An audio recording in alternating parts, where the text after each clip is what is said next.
from a strategic standpoint, excuse me, and conducting the game, it's a tremendous positive because at certain down and distance circumstances, you can make some decisions. Obviously,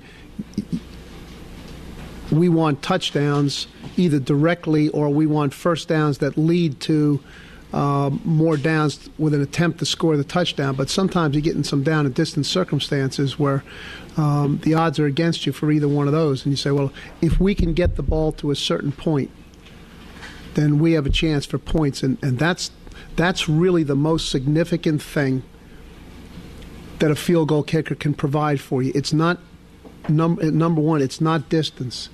It's the reliability of if he can work the ball to a certain point on the field, he's reliable there, even if it's, even if it's got to be down to the 15-yard line. Okay, if we get it to the 15, and so this guy's going to make it from there or wherever it might be, and then anything that's beyond his normally established range, then that just becomes a bonus. Well, obviously, in his case, he's got range, he's got excellent accuracy. What was very significant about how well he's hitting the ball is on his two longest kicks, the 50 and the 45-yarder. Each kick was just straight as a line. There was no movement, no wavering of the ball at all. And that's significant because obviously the longer any ball, whether it's a baseball or a golf ball or whatever, the longer the ball is in the air, the more it can happen to it, whether it's to win or usually for some type of rotation. And he just hit the ball so clean that even from that distance, there was no wavering. It was just right. Did you think on the play where he made a field goal, but there was a penalty and moved it back 5 yards, he ended up punting? Did you think at all about just letting him try? Who would have been? Probably, frankly, Jeff, probably not as long as I should have. Is that the one where you downed the punt? On the one, yeah. It turned out well for us. He made that, right? That one. He did, yeah. Does he? But we're trying to be bold with some of the things that we do, Ed, and but we're trying not to just gamble.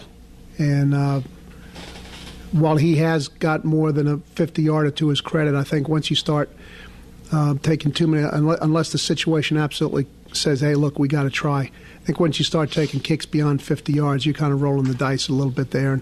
And that particular point in the game, we thought field position was certainly part of the issue. And we have had success. That's been one of the positive things about our punt game this year is we've had 4 or 5 of them down in that territory. And so, but obviously this was the most providential of all of them. Does he benefit at all from not kicking off? I guess if he were kicking off, he would practice kicking off. Right. Now that's certainly part of the intent. We have the thing has worked out in 2 respects, Doug. One, obviously, as Kurt demonstrates, he's very good at it. We certainly wouldn't be desirous or looking to do any better than what Kurt's doing for us. So we're right where you want to be with that.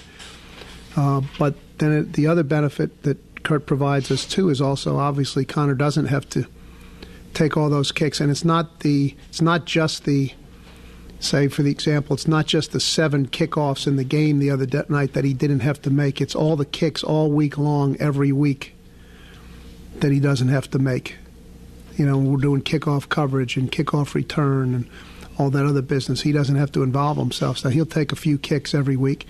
And if we didn't have Kurt, then Connor would be our kickoff man. Does that make him any less of an NFL prospect? Because he hasn't demonstrated. Yeah, well, I'm sure that they'll inquire about it. But when you see a guy who kicks 50-yard field goals, and for those people who come out to practice and see him work on it and see that the ball goes to the goal line, and look, they don't ever take these kickers without a workout anyway. So they'll look at his game tape and all that, and if they're interested enough, the procedure will be that the special teams coaches of those teams that are really interested, besides what he does at the combine, okay, they'll come down here to work him out. And it doesn't make any difference whether the stands are empty or the stands are full. This is one part of the game doesn't change. If you can kick it to the goal line, you can kick it to the goal line, whether anybody's out there or not. they'll look at him. If he kicks it to the goal line, it'll answer the question. Jerry, what we're really hoping to do now is to start to build a little continuity and a little rhythm in our systems that will have the same guys, at least for this week. Hopefully, by next Monday we'll still be saying the same thing. The same guys practicing, one individually, but two collectively as a unit, and both on defense and offense. Okay, and hopefully that will smooth out some of the things, some of the kind of sloppier things that have caused us a little bit of concern here through the early part of the season. And then obviously some of those players who have gone in, for example, Eddie Pinnigus has now had basically 4 full games of playing tackle, which he had maybe 50 plays coming into the season. So we have a lot more playable tackles now. Going into the season, we had 2 tackles who'd ever played in a game that we felt good about. Now Eddie's played, Eugene's played, now all of a sudden we have 4 tackles. So if this was one of those look for a silver lining in every situation, that certainly is the one that's there. I thought he was remarkable the other night. I'm trying to be respectful and understanding of the performances of many terrific Virginia quarterbacks who have preceded Marcus. When I say that it's got to be one of the better games that a Virginia quarterback has ever played, but there have been 2 of those former quarterbacks who have already weighed in it, their opinion on it, and have said it's the best game a Virginia quarterback ever played, particularly considering the stage he was on. Mike? Matt Schaub and Mike? They're 2 of the guys on the panel, yeah.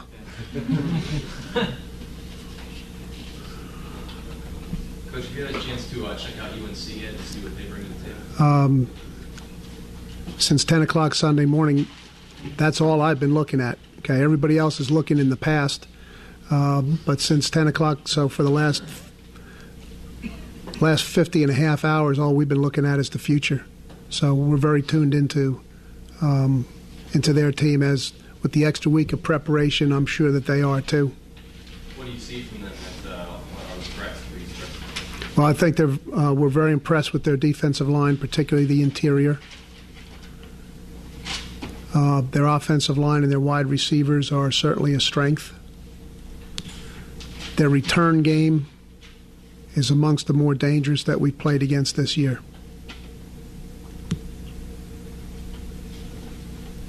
What about the kid Baker, who's backed up Durant seemingly forever and now is getting his chance? What have you seen from him? He's, I think, done a remarkable job. In fact, it's caused me to think just if there's any comparison there, I hope we can be as fortunate next year. You recruited Matt, correct? He came in for a visit. He came in for a visit, but we had already committed Marcus Hagans, and at that point we made the decision that we had enough quarterbacks in the class. But we were very impressed with him as a player. I remember him. He's number 7 for Brother Rice. Played high school lacrosse. He was a good player. Came down with his dad. He's an impressive kid. But we just decided we weren't going to take any more quarterbacks. What do you recall about your recruitment of Jesse Holly? I know he was interested, and I think it was mutual. And did he make a decision before you guys were ready to? Yeah, probably. That's if we were going to go back and reconsider, we probably would have tried to be more aggressive at the finish. I think he's a very good player for him. He plays with spirit. He plays with energy. Can say that he's got a passion for the game. He's fun to watch. I like watching him play. The season was pretty early last week. At that stage, it's really still pretty early. We're only at the halfway mark. And I think at that stage, it's too early to get hyped up about if you got a great team. And it's a little premature to, be running around like Chicken Little saying the sky is falling. Given some of the issues that were involved and some of our feelings about it and how it would affect him, certainly wasn't going to have any conclusions as to how Brad was going to react, but was very understanding of his circumstances, and we tried to embrace him for who we know he is and be very supportive of him. And let him know that if others wanted to distance themselves from him, it certainly wasn't going to be the team. There were some plays in that BC game on BC's part that definitely came up to the line, if not crossing it. Why did you decide not to pursue any of that? Is it because you lost the game? Well, one, Jeff, we're not interested in eye for an eye justice. Okay? And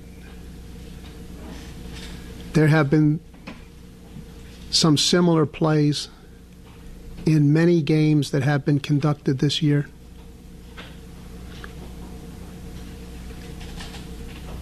And despite the strident commentary from certain people, okay, our only question was, what makes this one different?